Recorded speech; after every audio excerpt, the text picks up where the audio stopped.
Welcome back, everyone, to our second part of Resident Evil Afterlife Fun Facts. In our previous video, we delved into some intriguing secrets and mind-blowing behind-the-scenes details about this action-packed zombie apocalypse flick, from game references, script changes, to the use of 3D technology. But we barely scratched the surface. In this video, we'll dive even deeper into the rabbit hole of Afterlife with a whole new batch of fascinating trivia, jaw-dropping revelations, and unexpected connections. So get ready to delve once more into Paul W.S. Anderson's world of Resident Evil and gain a whole new perspective about the making of this movie. And a usual warning before we get started of heavy spoilers coming up.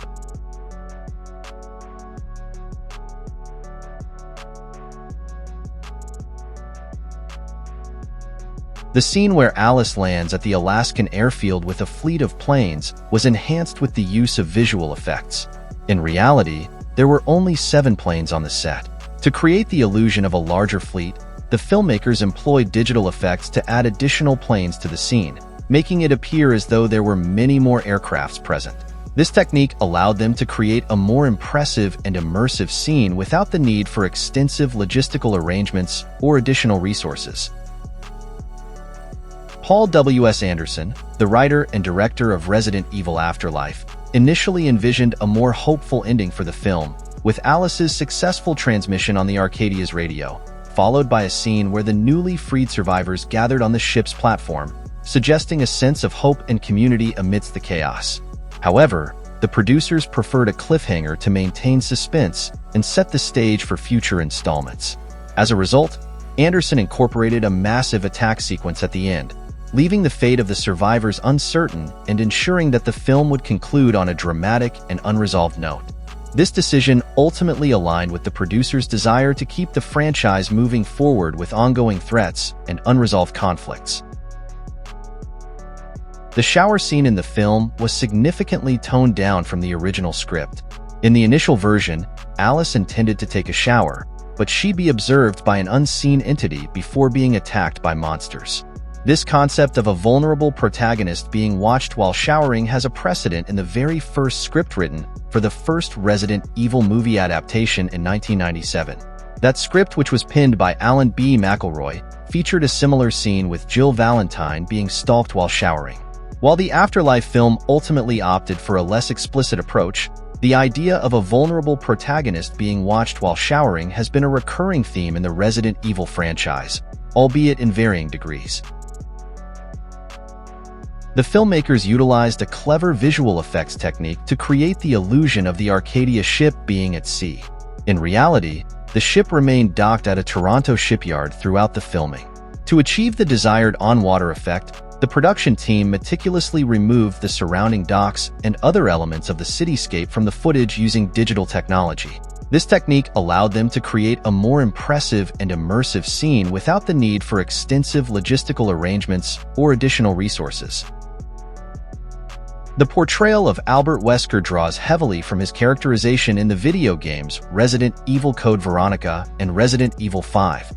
Wesker's superhuman speed and his intense personal grudge against Chris and Claire Redfield are taken from Code Veronica, whereas his climactic battle against Chris and Claire in the movie is almost identical to his confrontation with Chris and his partner Shuvah Alomar in Resident Evil 5, where they engage in a similarly intense battle, showcasing many of the same combat maneuvers and power dynamics.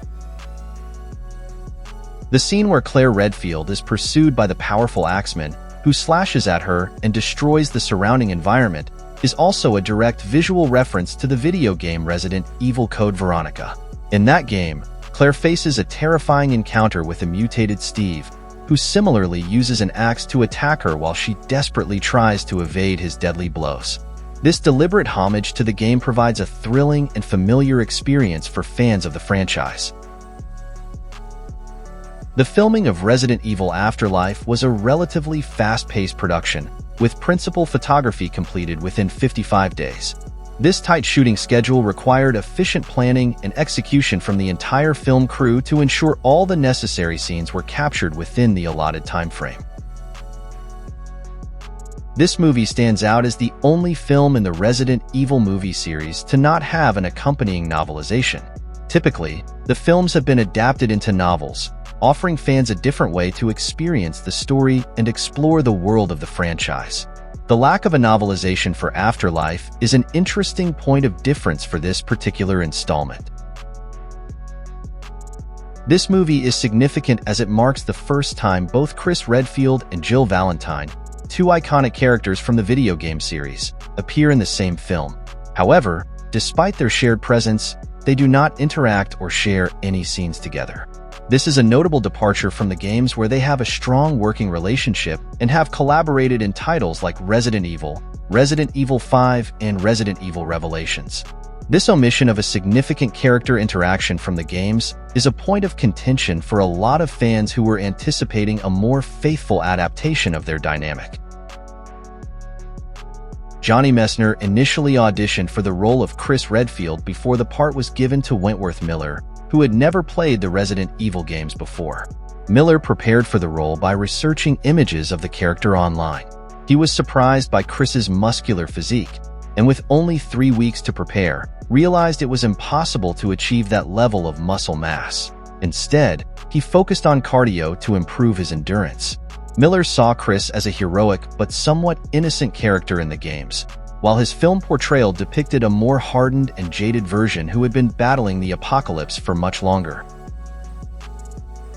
The filmmakers prioritized the final tease scene featuring Sienna Guillory as Jill Valentine so much that they chose to film it first. This decision highlights the importance of this scene in setting up future plot points and leaving a lasting impression on the audience. By filming it early in the production process, they ensured that this crucial element of the film was captured effectively and set the stage for potential sequels. Despite prominent billing for actress Spencer Locke, who played Kmart, her actual screen time in the film is surprisingly limited. She appears primarily towards the end of the movie, diminishing her role compared to the billing she received.